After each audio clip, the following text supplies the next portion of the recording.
क्या कांग्रेस पार्टी के प्रति झारखंड के महतो लोगों का विश्वास बढ़ रहा है,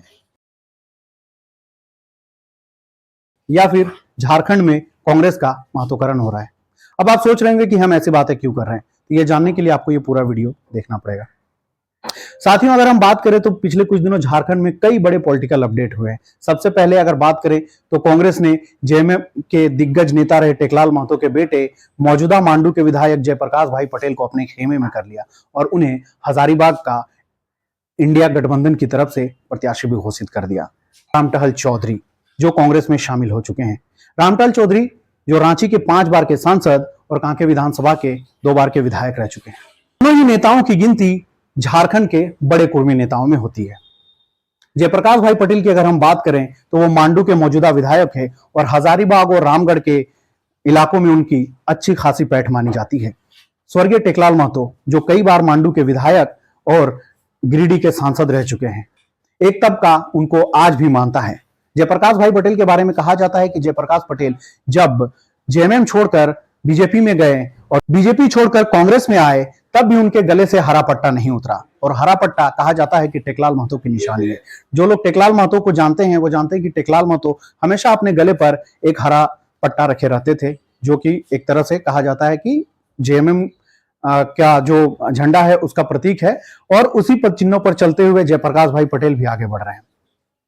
दूसरी बात अगर हम रामटहल चौधरी की करें तो रामटहल चौधरी की गिनती झारखंड बीजेपी के तेज तर्रार नेताओं में होती थी। जिस समय मोदी लहर नहीं आया था तब से वो बीजेपी के साथ कंधे से कंधा मिलाकर चल रहे थे और 1991 में पहली बार रांची संसदीय सीट से जीतकर दिल्ली पहुंचे थे। हालांकि 2014 तक वो सांसद रहे और 2019 में एज फैक्टर बताकर उनका टिकट काट दिया गया और उनकी जगह रांची के नेता संजय सेठ को रांची के मैदान में उतारा गया और 2024 के चुनाव में भी संजय सेठ बीजेपी की तरफ से चुनाव लड़ रहे हैं।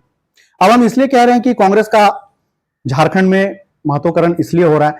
अब देखिए, कांग्रेस को जिस तरह से पिछले 10 सालों में कांग्रेस की राजनीति रही है, कांग्रेस से लगातार लोग छिटकते ही रहे हैं, बल्कि कांग्रेस में लोग आ नहीं रहे थे। अब 2024 लोकसभा चुनाव के दौरान जिन 2 नेताओं को कांग्रेस ने अपने पाले में किया, इसे एक बड़ी सफलता माना जा रहा है। लोकसभा के नतीजे जो भी आए, अगर ये दोनों नेता अगर कांग्रेस में रहते हैं तो दोनों नेता कांग्रेस पार्टी को काफी हद तक फायदा पहुंचा सकते हैं।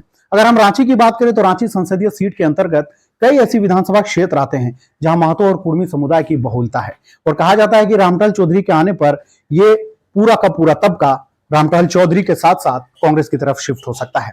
वहीं अगर हम हजारीबाग संसदीय सीट की बात करें तो हजारीबाग संसदीय सीट में भी जिस तरह से जयप्रकाश भाई पटेल राजनीति कांग्रेस में आए हैं, उससे कांग्रेस को राजनीति में काफी मदद मिल सकती है। और सिर्फ यही 2 नेता कांग्रेस में है ऐसी बात नहीं है। अगर हम बात करें तो जलेश्वर महतो जो कि बागमारा के पूर्व विधायक रहे हैं वो भी कांग्रेस में है।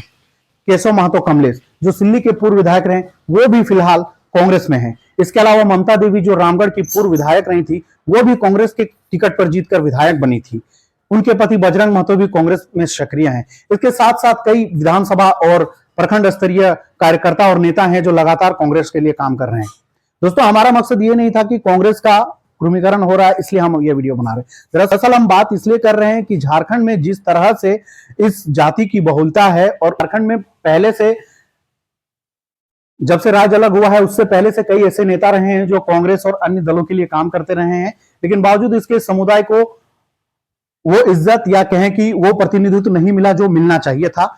और अब लोकसभा चुनाव आने के बाद तमाम दलों के नेताओं को भी एहसास होने लगा है कि जो पार्टी उन्हें प्रतिनिधित्व और स्थान देगी, विशेष महत्व देगी, वो उस पार्टी के लिए राजनीति करेंगे। तो साथियों, आपको कैसा लगा ये वीडियो हमें जरूर बताइए, और ऐसे और वीडियोस के लिए हमारे चैनल को लाइक, शेयर और सब्सक्राइब जरूर करें। जय हिंद, जोहार।